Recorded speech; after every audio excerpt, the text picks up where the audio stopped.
ایک آدمی کے پاس ایمان تو ہو اور دین کا علم نہ ہو تو آج کل جو نام نہاد اسکالرز ہیں اور بہت ساری باتیں الٹی سیدھی کر کے قرآن حدیث کا نام لے کے ایمان سے محروم کر دیتے ہیں، اور ہمارے معاشرے میں اس کی بہت ساری نشانیاں موجود ہیں۔ ایک تازہ نشانی جو بہت لوگوں کے اندر نوجوانوں میں فتنہ بھی پھیلا رہی تھی، اللہ کرے اب اس کا فتنہ ختم ہو جائے، انجینئر محمد علی مرزا بہت سارے نوجوانوں کو خراب کیا۔ میں کچھ دن پہلے بحریہ ٹاؤن ایک دعوت تھی، وہاں گیا تو وہاں ایک نوجوان ملا بڑا متاثر کہ جی ہم تو وہاں جاتے ہیں، ان سے جہلم ملنے بھی جاتے ہیں، تحفے بھی لے کے جاتے ہیں، اور اتنا اس کا فتنہ پھیل رہا تھا جگہ جگہ نوجوانوں کے اندر بہت زیادہ۔ ایک تو جتنا بھی سوشل میڈیا ہے نا، یہ باطل لوگوں کو زیادہ پروموٹ بھی کرتے ہیں، ان کے پاس ایسے لوگوں کو باطل کی سپورٹ پوری حاصل ہوتی ہے۔ پھر دوسرا اپنے آپ کو کتابی اور اپنے آپ کو پتہ نہیں کیا کہہ کے نوجوان، ان کو پتہ ہی کچھ نہیں، ان کو تو موبائل، انٹرنیٹ اور یا اپنی تعلیم یا پھر اپنی نامحرموں سے گفتگو اور ملاقاتیں، یہ تو ان چکروں میں ہیں، انہیں تو پتہ ہی نہیں، انہیں تو کوئی آسان سی چیز چاہیے جس میں کرنا کچھ نہ پڑے۔ انہیں کیا پتہ قرآن حدیث میں اور بخاری میں کہ اکثر و بیشتر کو، تو وہ اس کے چکر میں آ جاتے ہیں۔ میں تو بہت خوش ہوں، اور حضرت مفتی طارق مسعود صاحب اللہ ان کو بہترین جزائے خیر عطا فرمائے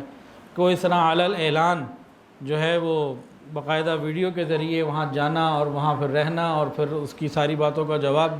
مطلب سامنے اس کو، وہ تو ایک محبت سے ملاقات کے لیے گئے تھے، کوئی خدا نہ خواستہ کوئی لڑائی کے لیے تو نہیں گئے تھے، کبھی آؤ بیٹھو آمنے سامنے بیٹھ کے معاملے حل کر لیتے ہیں،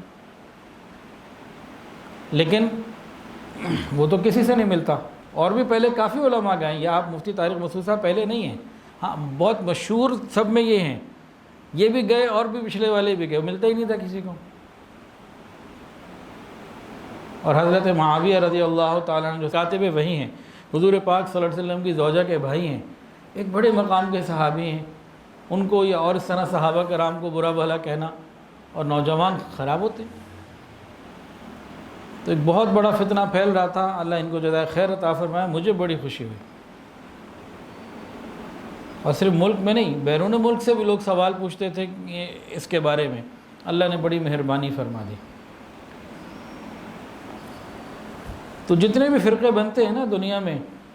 یہ اسی طرح کے لوگوں سے پھر آگے نکلتے ہیں، غلط فرقے جو بنتے ہیں۔ کسی جاہل کے پیچھے دنیا نہیں لگتی، جاہل سے مراد لوگوں کی نظر میں وہ جاہل نہیں ہوتا، ہاں اللہ کے نزدیک تو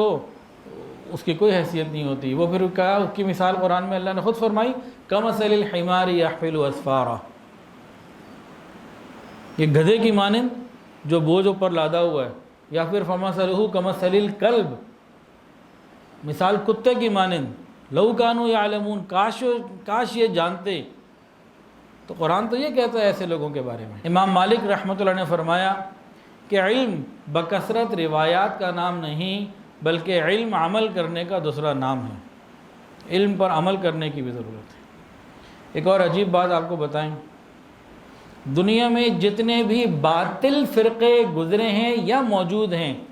یا بن رہے ہیں یا آگے بنیں گے،